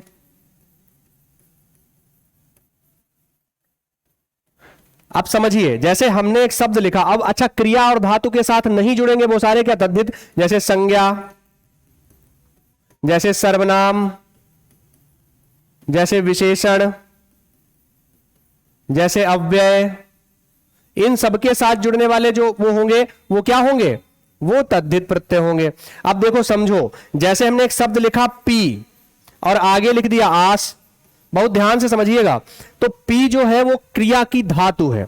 जो पीना क्रिया होती है, पीना पीना एक क्रिया होती है, उसमें से अगर आप ना निकाल दें, धातु मतलब समझते हो, जब भी किसी शब्द से उसका मूल रूप ले ले, उसका जो मूल रूप होता है वो निकाल लीजिए, वो उसकी धातु होती है। तो इससे ना प्रत्यय हटा दो तो पी बचा। अब इसके आगे आस लगा दिया तो ये क्या बन गया, प्यास। अब आपसे कहेगा बताइए प्यास में कैसा प्रत्यय है, तो बड़ी आसानी से आप बता सकते हैं कि प्यास जो है ना उसमें कृत प्रत्यय है। क्यों? क्योंकि क्रिया या धातु के साथ में लगा हुआ प्रत्यय कृत होता है। अब दूसरी बहुत महत्वपूर्ण बात समझिए, देखिए अगर हमने फिर से लिखा एक शब्द मीठा और फिर से लिख दिया हमने इसमें क्या, आस, अब क्या हो गया, ये हो गया मिठास। तो अगर हम मिठास में कहें कौन सा प्रत्यय है, तो मिठास में मीठा प्लस आस है। क्या मीठा कोई क्रिया या धातु है? तो बिल्कुल नहीं है, तो इसलिए ये कृत प्रत्यय नहीं है। और अगर कृत नहीं है तो आंसर क्या हो जाएगा, तद्धित प्रत्यय। उम्मीद करते हैं आपको समझ में आया होगा। लेकिन सुनो, अगर कह देगा बताओ प्यास प्लस आ में कौन सा उपसर्ग है, प्रत्यय है सॉरी, तो प्यास में ऑलरेडी आस है, उससे फर्क नहीं पड़ता, शब्द बन चुका है प्यास। अब जो प्यास शब्द है ना वो एक भाववाचक संज्ञा है, इसलिए जो बड़ा आ प्रत्यय है वो अब क्या, कृत प्रत्यय नहीं होगा, वो तद्धित प्रत्यय होगा। तो देखो रंगीला जो शब्द बना है वो रंग से बना है, ठीक है। कृपालु जो शब्द बना है वो कृपा से बना है, और प्यासा जो बना है वो प्यास से बना है। तो प्यास भी संज्ञा, कृपा भी संज्ञा, रंग भी संज्ञा, लेकिन जो बिक है ना, बिक, वो बिकना की धातु है, इसलिए क्रिया या धातु के साथ लगा हुआ प्रत्यय कृत प्रत्यय कहलाता है। अब दूसरी बात, जो भी कृत प्रत्यय से शब्द बनते हैं उनको हम क्या कहते हैं, कृदंत कहते हैं। याद रखेंगे आप, क्या कहेंगे, कृदंत कहेंगे। इसलिए सही आंसर हो जाएगा इसका बी ऑप्शन, बिकाऊ। चलिए आगे बढ़ते हैं। उम्मीद करते हैं आपको समझ में आ गया होगा, प्रत्यय दो प्रकार के ही होते हैं। आगे बढ़ते हैं। अगला क्वेश्चन देखिए क्या कह रहा है, कौन सी शब्द भाववाचक संज्ञा नहीं है। तो देखो कौन सा ऐसा शब्द है जो भाववाचक संज्ञा नहीं है। पहले तो भाववाचक संज्ञा के बारे में समझ लीजिए, त्वा, पन, आहट, आवट, आस, ठीक है, आपा, ता, ठीक है, ये क्या है, ये सारे के सारे भाववाचक है। आई, ये सब प्रत्यय जो आपको दिख रहे हैं ये सब भाववाचक प्रत्यय है। अगर इनसे शब्द बनेगा तो वो भाववाचक संज्ञा ही होगी। जैसे यहां चतुराई लिखा है, ये किससे बना है, चतुर से, और चतुर एक विशेषण है और विशेषण से चतुराई बना है, चतुराई एक भाव है, ठीक है। जैसे लड़ाई बना है किससे, लड़ना से, तो लड़ना से बना है लड़ाई, तो इसका मतलब ये भी लड़ाई का भी एक भाव होता है। ऐसे ही उतराई जो है वो उतरना वाले शब्द से बना है, तो इसलिए ये भी क्या है, ये भी एक भाव है, उतराई। लेकिन जो मिठाई है ना, मिठाई, ये जातिवाचक संज्ञा है, समझिए, ये जातिवाचक, क्योंकि मिठाई के बहुत सारे प्रकार भी होते हैं, ठीक है। इस बात को आपको ध्यान रखना है। उम्मीद करते हैं आपको समझ में आ रहा होगा, ठीक है। ठीक, चलिए आगे बढ़ते हैं नेक्स्ट क्वेश्चन की तरफ। अगला क्वेश्चन क्या कह रहा है, अगला प्रश्न कह रहा है, गांधी जी ने नमक कानून तोड़ा में गांधी किस प्रकार की संज्ञा है। देखिए बड़ा आसान प्रश्न है ये, बहुत आसान। अच्छा आप लोग एक बात समझिएगा, हमने क्वेश्चनों को भी कुछ सेटिंग से डाला है। नेक्स्ट जैसे हम जो आपको डिस्कशन करवा रहे हैं, वो डिस्कशन जो है वो अगले प्रश्न, अगले सेट में जब आएगा ना तो उसी से क्वेश्चन बनेंगे, और फिर आपने अगर ये डिस्कशन ढंग से देखा है ना तो अगला वाला क्वेश्चन सारे एकदम धुआं धुआं हो जाएंगे, डरने की जरूरत नहीं है। देखिए गांधी जी ने नमक कानून तोड़ा में गांधी किस प्रकार की संज्ञा है। तो देखो एक बात समझो, जितनी भी ऐसी शब्द होते हैं जो बहुत सारे लोगों के लिए प्रयोग होते हैं, जैसे पर्वत, हमने कहा पर्वत दुनिया में एक तो नहीं है, तो पर्वत कैसी जातिवाचक संज्ञा हो जाएगी, कैसी संज्ञा होगी, पर्वत जातिवाचक संज्ञा होगी। अच्छा ऐसे ही हमने कहा नदी, नदी क्या दुनिया में एक है, तो गांधी क्या दुनिया में एक है। आप जानते हो वर्तमान में बहुत सारे गांधी लोग हैं, गांधी परिवार है, समझते हैं, लेकिन क्या सबने नमक कानून तोड़ा है, बताओ, क्या सबने नमक कानून तोड़ा है, ये बिल्कुल नहीं तोड़ा है। भाई आप मुझे बताइए, क्या गांधी परिवार या फिर इतने सारे और भी गांधी लोग टाइटल लगाते होंगे, क्या उन्होंने नमक कानून तोड़ा, बिल्कुल नहीं। दरअसल ये गांधी जी लिखा जरूर है, पर ये गांधी जी की बात जो हो रही है वो हमारे वही मोहनदास करमचंद्र गांधी है ना, मोहनदास करमचंद्र गांधी जी हैं, ठीक है, जिनको राष्ट्रपिता और बापू के नाम से जाना जाता है, आप जानते हो, और महात्मा के नाम से भी जाना जाता है। ठीक है, आप जानते हो महात्मा की उपाधि इन्हें किसने दी थी? रविन्द्रनाथ टैगोर जी ने दी थी। और राष्ट्रपिता इनको किसने कहा था? सुभाष चंद्र बोस जी ने कहा था। चलिए आगे बढ़ते, तो इसका सही आंसर क्या होगा? तो गांधी जो है वो कैसा शब्द है? गांधी जो है वो एक जातिवाचक शब्द है, पर यहां जातिवाचक नहीं बल्कि यहां कोई व्यक्तिगत नाम है, तो इसलिए यहां कैसी संज्ञा हो जाएगी? व्यक्तिवाचक। जैसे आप कह सकते हो नेताजी ने फॉरवर्ड ब्लॉक की स्थापना की, तो नेताजी ने फॉरवर्ड ब्लॉक की स्थापना की, इसका सीधा मतलब है नेता जो शब्द है ना, वो नेता तो कोई भी हो सकता है, लेकिन फॉरवर्ड ब्लॉक की स्थापना एक ही नेताजी थे जिनको हिटलर ने नेता के नाम से नवाजा था, वो थे सुभाष चंद्र बोस जी, इसलिए सुभाष चंद्र बोस जी के बारे में कहा जा रहा है, तो आंसर हमारा व्यक्तिवाचक संज्ञा हो जाएगा। ठीक है, चलिए आगे बढ़ते हैं अगले क्वेश्चन की तरफ। अगला प्रश्न क्या कह रहा है? देखिए थोड़ी कोशिश करेंगे जल्दी जल्दी निपटाने की, क्योंकि बहुत सारे क्वेश्चन हैं इसके बाद भी। अभी 16वां नंबर क्वेश्चन चल रहा है, भावनाएं में कैसी संज्ञा है? अच्छा, हम चाहते हैं इस क्वेश्चन का आप लोग भी उत्तर दें। बताइए भावनाएं में कौन सी संज्ञा है, सोचकर बताइए, बताइए जल्दी फटाफट से।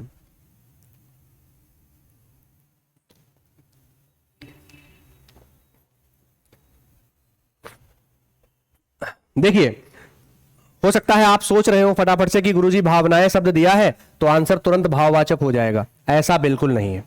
दरअसल एक शब्द होता है भावना, इसमें तो भाववाचक होगा। ठीक है, जैसे लिखा हुआ सजावट, सजावट में तो भाववाचक होगा, लेकिन जैसे ही इसका बहुवचन हुआ, ये क्या हो गई? भावनाएं, और ये क्या हो गई? सजावटें। सजावटें ये भाववाचक अब नहीं रहेगी, अब ये क्या हो जाएगी? अब ये जातिवाचक संज्ञा हो जाएगी। ऐसे ही एक शब्द होता है कक्षा, याद समझिए, ऐसे एक शब्द होता है कक्षा। कक्षा एक समूहवाचक संज्ञा है, लेकिन अगर हम कक्षा को कक्षा ना कहकर कक्षाएं कह दें तब आंसर क्या हो जाएगा? जातिवाचक संज्ञा हो जाएगा। इस बात को ध्यान रखेंगे, यानी किसी भी संज्ञा में यदि बहुवचन वो हो गई तो फिर वो जातिवाचक संज्ञा होगी, यह आपको ध्यान रखना है। ठीक है, चलिए आगे बढ़ते हैं नेक्स्ट क्वेश्चन की तरफ। अगला क्वेश्चन क्या कह रहा है? चलिए भाई,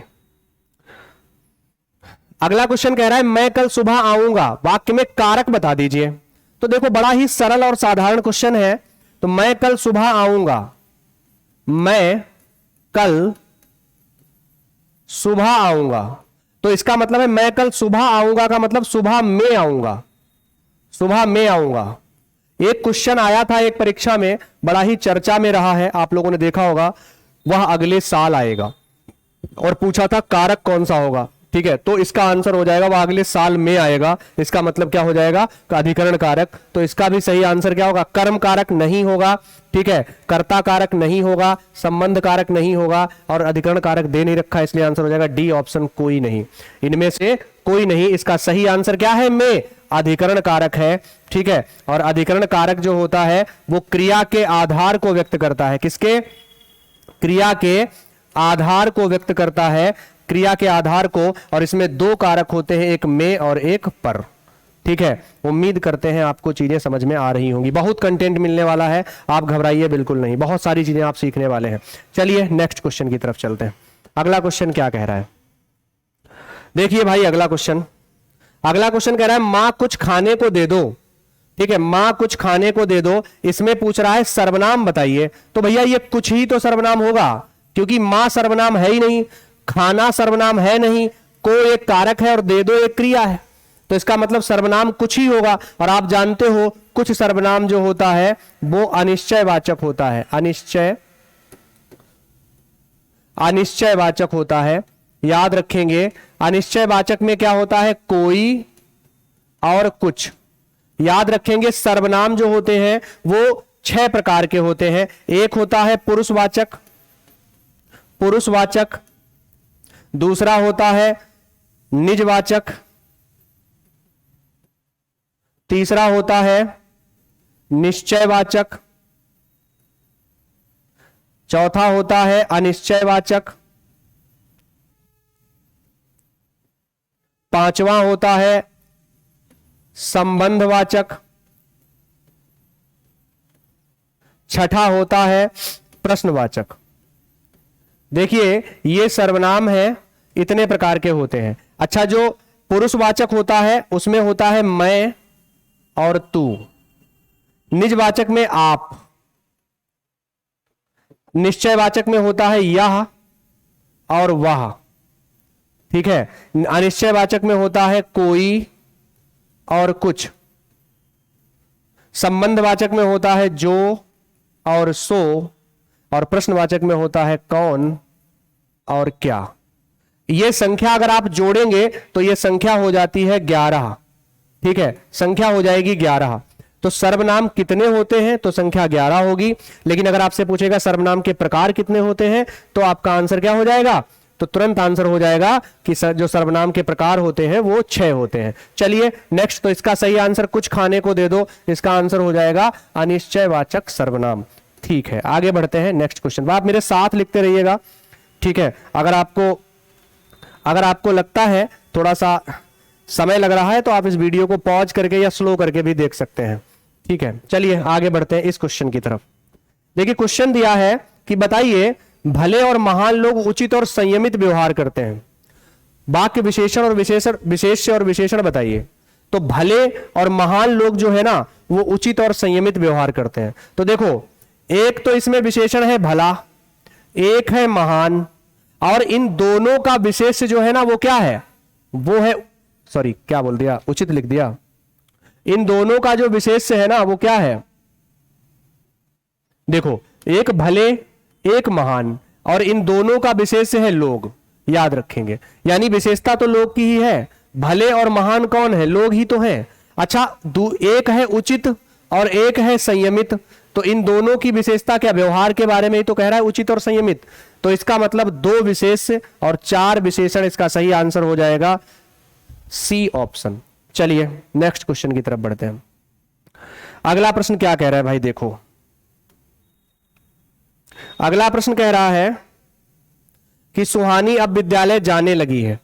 तो आपसे क्रिया पूछ रहा है कौन सी है, तो क्रिया पहचाने। तो सारी क्रियाओं के ही, संयुक्त क्रिया के ही प्रकार दे रखे हैं, किसके, संयुक्त क्रिया के प्रकार दे रखे हैं। तो संयुक्त क्रिया में प्रकार आपको बताना है, सुहानी अब विद्यालय जाने लगी है।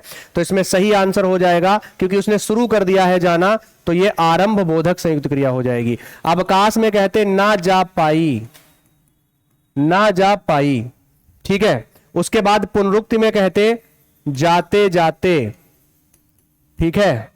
उसके बाद अभ्यास में कहते जाया करती है। क्लियर, ये आपके हो जाएंगे। अच्छा, पूछेगा संयुक्त क्रिया जो होती है वो कितने प्रकार की होती है, तो संयुक्त क्रिया जो होती है वो कुल मिला के 11 प्रकार की होती है। इस बात को आपको ध्यान रखना है। नेक्स्ट क्वेश्चन की तरफ चलते हैं। अगला क्वेश्चन क्या कह रहा है, अगला क्वेश्चन कह रहा है मीरा ने पुस्तक पढ़ी, काल पहचाने। देखो, मीरा ने पुस्तक पढ़ी, पढ़ी है, तो इसका मतलब आगे कुछ नहीं है भी नहीं लगा है, और अगर है नहीं लगा है तो सामान्य भूतकाल होता है। जैसे हम कहते हैं मीरा ने पुस्तक पढ़ी थी, अगर हम कहते पढ़ी थी तो ये क्या होता, ये पूर्ण भूतकाल हो जाता, पूर्ण भूतकाल। अगर हम कहते पढ़ी है तो ये कौन सा हो जाता, आसन्न भूतकाल, आसन्न भूतकाल, ठीक है। अगर हम कहते कि बताइए पढ़ रही थी तो क्या होता, तो होता अपूर्ण भूतकाल, अपूर्ण भूतकाल, ठीक है। अगर हम कहते पढ़ी होगी तो क्या होता, संदिग्ध भूतकाल, संदिग्ध भूतकाल, ठीक है। अगर हम आपसे कहते कि यदि पढ़ी होती, पढ़ी होती, तो ये क्या हो जाता, हेतु, हेतु मद भूतकाल, ठीक है। तो 3 हमने ये लिखवा दिए, और 2 ये 5, और 1 हमने ये बता दिया 6। तो भूतकाल के कितने प्रकार होते हैं, तो भूतकाल के 6 प्रकार होते हैं। वर्तमान के कितने होते हैं, वर्तमान कभी समझाएंगे किसी दिन, 5 प्रकार होते हैं। भविष्य काल के कितने होते हैं, तो भविष्य काल के 3 प्रकार होते हैं, ठीक है। आप इस तरीके से समझ सकते हैं। चलिए नेक्स्ट अगले क्वेश्चन की तरफ चलते हैं। समझ में आ रहा होगा आपको, हम तो पूरी मेहनत कर रहे हैं, साथ में बस आप हमारा साथ देते रहिए, समझ में जरूर आएगा। वह भीतर बैठकर खा रहा था, वाक्य में प्रयोग हुआ है, क्या क्या प्रयोग हुआ ये बताना। हालांकि ऐसे क्वेश्चनों पे आप जल्दबाजी कर जाते हो और आप कई बार जल्दी में क्वेश्चन गलत कर देते हो। देखो सुनो, बड़ा ही आसान प्रश्न है। वह भीतर खा रहा है, देखिए इसमें दिया है वह भीतर खा रहा था। अब देखो समझो, एक तो इसमें भीतर दे रखा है, भीतर क्या दे रखा है, एक तो इसमें दे रखा है भीतर, तो भीतर तो पक्का है, अव्यय है। और एक दे रखा है बैठकर, जिस भी क्रिया में कर या करके लगा होता है, कर या करके लगा होता है, वो क्रियाएं जो होती हैं वो पूर्वकालिक क्रियाएं होती हैं। तो इसका मतलब पूर्वकालिक भी। और खा रहा था, जब एक धातु और एक सहायक क्रिया आपस में मिल जाती है तो फिर क्या बन जाती है, वो संयुक्त क्रिया बन जाती है। इसका मतलब ये भी है, तो इसका आंसर सही हो जाएगा ये सभी। क्लियर। पूर्वकालिक क्रिया का मतलब होता है जैसे बैठकर, ठीक है। संयुक्त क्रिया का मतलब होता है जैसे जा सकता है, जा सकता है, ठीक है। और भीतर ये एक अव्यय है। आगे चलकर हम अव्यय पर कभी बात करेंगे क्योंकि बड़ा टॉपिक है, आगे बात करेंगे। नेक्स्ट क्वेश्चन की तरफ आते हैं। अगला क्वेश्चन क्या कह रहा है, अगला क्वेश्चन कह रहा है तत्सम शब्द पहचाने। देखिए अच्छा क्वेश्चन है, तत्सम बताना है आपको। तत्सम कौन सा होगा, देखिए समझिए तत्सम शब्द क्या होते हैं। देखिए ये उच्च, पहले तो हमने आपको तत्सम के बारे में सबसे स्टार्टिंग में समझाया, थोड़ी सी बात बताई। वे शब्द जो संस्कृत भाषा के वैसे ही प्रयोग हो जाए हिंदी में, उनको हम तत्सम कहते हैं। और वे शब्द जो परिवर्तित होकर हिंदी भाषा में प्रयोग होते हैं, उन्हें हम तद्भव कहते हैं, ठीक है। जिसको हम आप आज भी परिवर्तित, जैसे अग्नि एक शुरुआत का शब्द था और वो धीरे धीरे बदलकर अब आग हो गया, तो वो आग जो है वो तद्भव है और जो अग्नि है वो तत्सम है। तो ऐसे ही देखो उच्च जो है वो क्या है, वो तत्सम है। हम एक तरफ तत्सम लिख रहे हैं और इसका तद्भव क्या हो जाएगा, ऊंचा। याद रखना, अगर हम कहें अकाज, तो अकाज एक तद्भव है और अकाज का तत्सम जानते हैं क्या हो जाएगा, अकार्य, ठीक है। क्योंकि कार्य का मतलब होता है काज, ठीक है। और याद रखना, आपसे कहेगा कर्म, कर्म का क्या होता है, काम, याद रखेंगे। अच्छा अनि, अनि जो है वो क्या है, वो एक तद्भव है अनि, और अनि का मतलब होता है, अगर तत्सम कहेंगे तो अणि हो जाएगा, अणि, ठीक है, अणि हो जाएगा। अगर हम सिख कहें तो सिख भी जो है वो एक तद्भव है, सिख, इसका होता है शिष्य, क्या हो जाता है, शिष्य हो जाता है। तो सही उत्तर क्या होगा, एक ही तत्सम आपके इस ऑप्शन में है, उच्च। याद रखेंगे तत्सम वे शब्द होते हैं जो संस्कृत भाषा के होते हैं और वैसे ही हिंदी में प्रयोग हो जाते हैं, याद रखेंगे। तो उच्च हमने इधर लिख दिया, ये सारे तत्सम है। जैसे कर्म का काम हो सकता है, थोड़ा समय का अभाव है, नेक्स्ट क्लास में हम कवर करेंगे, तत्समों को भी बहुत सारे हैं, ठीक है, सब समझाए जाएंगे आपको। चलिए नेक्स्ट क्वेश्चन की तरफ बढ़ते हैं। अगला प्रश्न क्या कह रहा है, देखिए अगला क्वेश्चन कह रहा है महावीर प्रसाद ने सरस्वती पत्रिका के संपादन का उत्तराधिकार अपने पश्चात किसे सौंपा। बड़ा अच्छा क्वेश्चन है, आप ये समझिए एकदम जबरदस्त लेवल का क्वेश्चन है। लेकिन इस क्वेश्चन को समझने से पहले आपको बहुत सारी जानकारियां चाहिए, हम कोशिश करते हैं वो जानकारियां आपको दी जाए। चलिए थोड़ा सा क्वेश्चन को छोड़ दीजिए, आप मेरी तरफ ध्यान दीजिए, हम कुछ बताने वाले हैं आपको। देखिए सबसे पहले आप एक समय याद रखेंगे, एक समय याद रखेंगे 1884। एक ऐसा समय है जब एक स्थापना होती है और उसको हम कहते हैं इंडियन प्रेस। किसकी स्थापना होती है, इंडियन प्रेस की। इसकी स्थापना करने में सबसे महत्वपूर्ण योगदान एक व्यक्ति है जिनका नाम होता है चिंतामणि घोष। चिंतामणि घोष इसकी स्थापना करते हैं। और याद रखनी है इंडियन प्रेस। अच्छा 1884 आपको एक समय याद आ रहा होगा, लॉर्ड रिपन, अगर आपको याद आ रहा हो, लॉर्ड रिपन का समय 80 से 84 के बीच का रहता है, तो ये याद रखेंगे। तो चिंतामणि घोष ने इंडियन प्रेस की स्थापना की। अच्छा इन्होंने पता क्या सोचा, इन्होंने एक पत्रिका का प्रकाशन के बारे में सोचा कि एक पत्रिका का प्रकाशन किया जाए। तो इनके विचार मन में आया 1899 में कि एक पत्रिका का प्रकाशन किया जाए। ऐसी स्थिति में इन्होंने 1900 में, वर्ष 1900 ईस्वी में इन्होंने पता क्या किया, इन्होंने एक पत्रिका का संपादन करने के विचार रखे और वो पत्रिका थी कौन सी, सरस्वती। सरस्वती, देखिए कौन सी पत्रिका थी, सरस्वती, सरस्वती पत्रिका।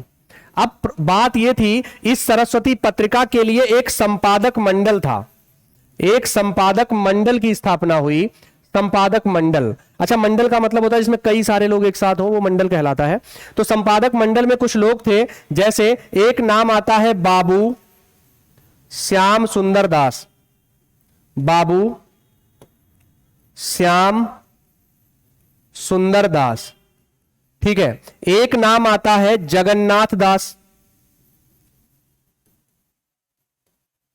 ठीक है, एक नाम आता है जगन्नाथ दास के बाद आता है कृष्णदास। थोड़ा सा रिकॉल हम नहीं कर पा रहे हैं, एक सेकंड, अभी हम आपको बता रहे हैं। एक नाम आता है कार्तिक प्रसाद, कार्तिक प्रसाद। ठीक है, एक नाम आता है, एक नाम आता है, एक और नाम आता है। ये दो तीन नाम हैं जिनको थोड़ा सा रिकॉल नहीं कर पा रहे हैं, पर ये मंडल में थे, कुछ लोग और मंडल में थे जैसे। तो इसके बाद ये एक नाम था राधा कृष्णदास, राधा कृष्णदास। ठीक है, उसके अलावा एक नाम और आता है, एक नाम है, इस समय थोड़ा सा रिकॉल नहीं कर पा रहे, कोई ठीक है, हम आगे बताएंगे आपको। यह संपादक मंडल था। इस संपादक मंडल ने 1900 में इसका संपादन किया, लेकिन 1901 में, कब? 1901 में, 1901 में इसका संपादन सौंपा गया बाबू श्याम सुंदर दास को। बाबू श्याम, बार बार हम श्याम ऐसे लिख दे रहे हैं क्योंकि ये श्याम जो है, दरअसल बहुत जगह आपको श्याम ऐसा लिखा मिलेगा और आप गलत बताएंगे। श्याम सुंदर दास, श्याम सुंदर दास को इन्होंने जो कार्यकाल संभाला, अभी हम क्वेश्चन पे आ रहे हैं, आप ध्यान रखना, बहुत सारी जानकारियां दे रहे हैं आपको हम। 1901 में बाबू श्याम सुंदर दास ने जो है वो संभाला कार्यकाल, लेकिन ये 2 साल में 1903 में एक नाम आता है जो सबसे फेमस है, और वो नाम आता है किसका? वो नाम आता है आचार्य महावीर प्रसाद द्विवेदी का। आचार्य महावीर प्रसाद द्विवेदी, महावीर प्रसाद द्विवेदी। ठीक है, इनका नाम आता है, इन्होंने संभाला। अच्छा, ये गए 1920 तक, 1920 तक। 1920 के बाद पता क्या होता है? 1920 के बाद ये थोड़ा इनका स्वास्थ्य ठीक नहीं था, तो इस स्थिति में इन्होंने क्या किया? इन्होंने अपना स्वास्थ्य ठीक ना होने के कारण इस्तीफा दे दिया या त्याग पत्र दे दिया।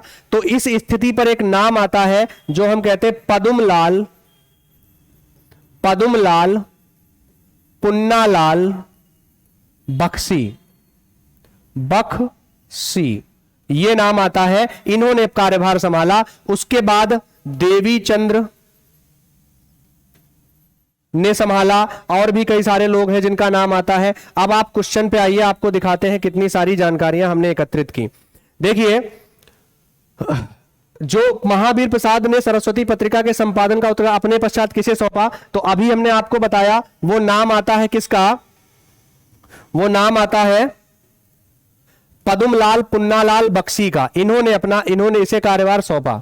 ठीक है, उसके बाद पंडित देवीदत्त शुक्ल आते हैं, और आपको बता दें चिंतामणि जो घोष है, इन्होंने क्या किया?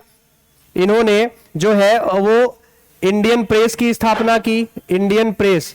तो आपसे कई बार ये पूछ सकता है कि बताओ कि जो सरस्वती पत्रिका का संपादन है वो किन इनमें से, उनमें कौन से लोग हैं जो इनमें से नहीं है।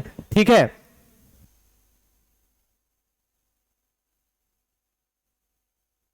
देखिए, तो जो हमारे जो पूछेगा क्वेश्चन कहेगा महावीर प्रसाद मतलब जो सरस्वती पत्रिका है उसके संपादन में किसका योगदान नहीं रहा है, तो हो सकता है आपसे ऑप्शन पूछे, तो आप ऐसे याद रखेंगे पद्मलाल पुन्नालाल बख्शी का है, पंडित देवीदत्त शुक्ल का है, श्याम सुंदर दास का है, चिंतामणि घोष का योगदान नहीं है, इन्होंने मंडल स्थापित किया था। लेकिन वो कह रहा है महावीर प्रसाद द्विवेदी ने। अच्छा, ये क्वेश्चन और आएगा, कहेगा सरस्वती पत्रिका का संपादन किसने किया? सरस्वती पत्रिका जो है, सरस्वती पत्रिका का संपादन किसने किया है? और ऑप्शन जानते हैं क्या है? ऑप्शन में श्याम सुंदर दास भी है और महावीर प्रसाद द्विवेदी भी है। अब आप क्या लगाओगे बताओ, सोचिए, बताइए आंसर आप क्या लगाएंगे। देखिए, याद रखिए, ये तो सिर्फ 2 वर्ष के लिए थे और इन्होंने लगभग 17 वर्ष संपादन किया है। ठीक है, इसलिए याद रखेंगे कि इसका सही आंसर होगा महावीर प्रसाद द्विवेदी। अगर वो नहीं है तो श्याम सुंदर दास हम लगा सकते हैं इसका सही आंसर। उम्मीद करते हैं आपको चीजें समझ में आ गई होंगी। इसका आंसर ए ऑप्शन सही हो जाएगा, पद्मलाल पुन्नालाल बख्शी। ठीक है, चलिए नेक्स्ट क्वेश्चन की तरफ बढ़ते हैं, अगले प्रश्न की तरफ। अगला प्रश्न क्या कह रहा है? अगला प्रश्न कह रहा है नागरी प्रचारणी सभा के संस्थापकों में से कौन नहीं थे। तो नागरी प्रचारणी सभा जो है उसके संस्थापकों में से कौन नहीं थे।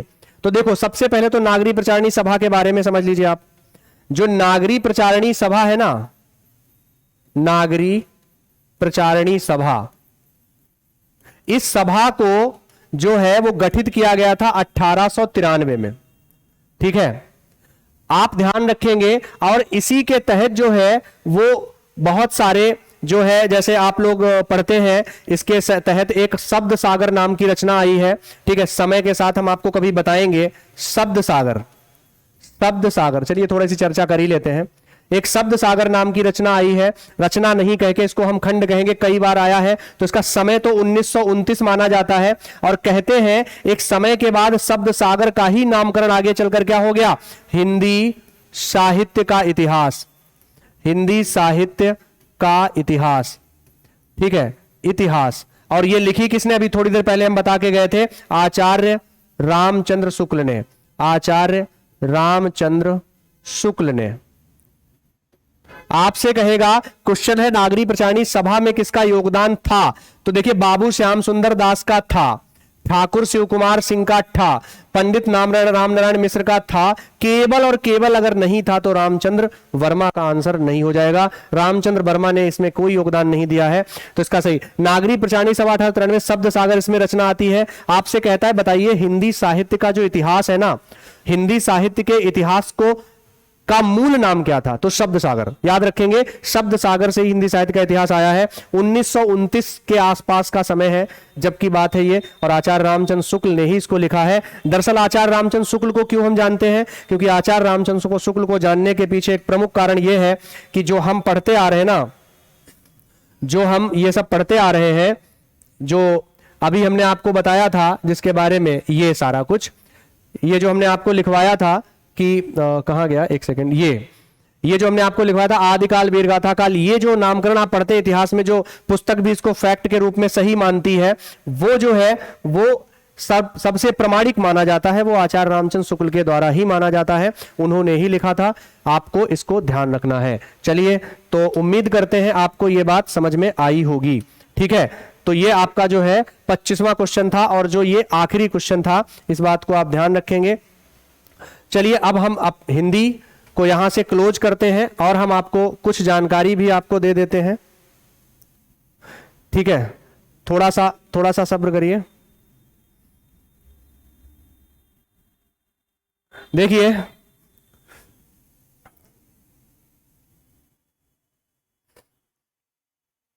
देखिए एक जो है, आप जानते हैं उत्तर प्रदेश पुलिस भर्ती जो है वो अब अपने चरम सीमा पर आ गई है, यानी अब वो जल्द ही आपको दिखने वाली है।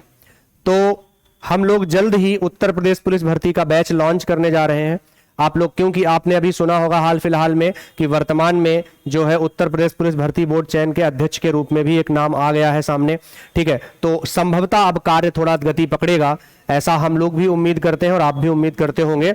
लेकिन आप समझ लीजिए कि मानते हैं इस बात को कि हमारी 1 महीने के बाद जो है, 1 महीने के बाद नोटिफिकेशन आएगा। परीक्षा मान लेते हैं हम आपकी बात, जैसे आपके मन में चल रहा हो अक्टूबर में होगी, पर क्या आप तैयारी अक्टूबर में करेंगे? क्या आप तैयारी सितंबर में करना शुरू करेंगे? तो अगर आप सफलता चाहते हैं, अगर आप 100% सिलेक्शन चाहते हैं, तो आप समय के साथ हमारे साथ जुड़ जाइए। हम लोग जल्द ही उत्तर प्रदेश पुलिस भर्ती की जो सिपाही भर्ती होने जा रही है उसका एक बैच लॉन्च करने जा रहे हैं। पूरी मेहनत के साथ लगेंगे, हम लोगों की पूरी टीम पूरी मेहनत के साथ काम करेगी। आपके साथ किसी प्रकार का आपके साथ धोखा नहीं होगा, पूरी ईमानदारी के साथ हम लोग पढ़ाएंगे। शायद आपने अभी हमने टेस्ट हल करवाया है, आपको उससे भी थोड़ा बहुत अंदाजा लगा होगा। और ये कोई डेमो नहीं है, आपको हर समय हर बार इसी ऊर्जा के साथ हम टेस्ट लेकर आएंगे। हम ही नहीं, अभी तो हम लोग सारे लोग जितने भी लोग काम कर रहे हैं, हम लोग पूरी टीम के साथ। तो इन्हीं बातों के साथ हम अपनी बात को विराम देते हैं। ठीक है, आपको अच्छा लगा हो तो लाइक करिएगा, शेयर करिएगा, ठीक है, और साथ में हमारा सहयोग जरूर करिएगा। हम लोग बहुत मेहनत कर रहे हैं आपके लिए, और आपकी कामयाबी ही हम लोगों का सबसे बड़ा उद्देश्य है। धन्यवाद।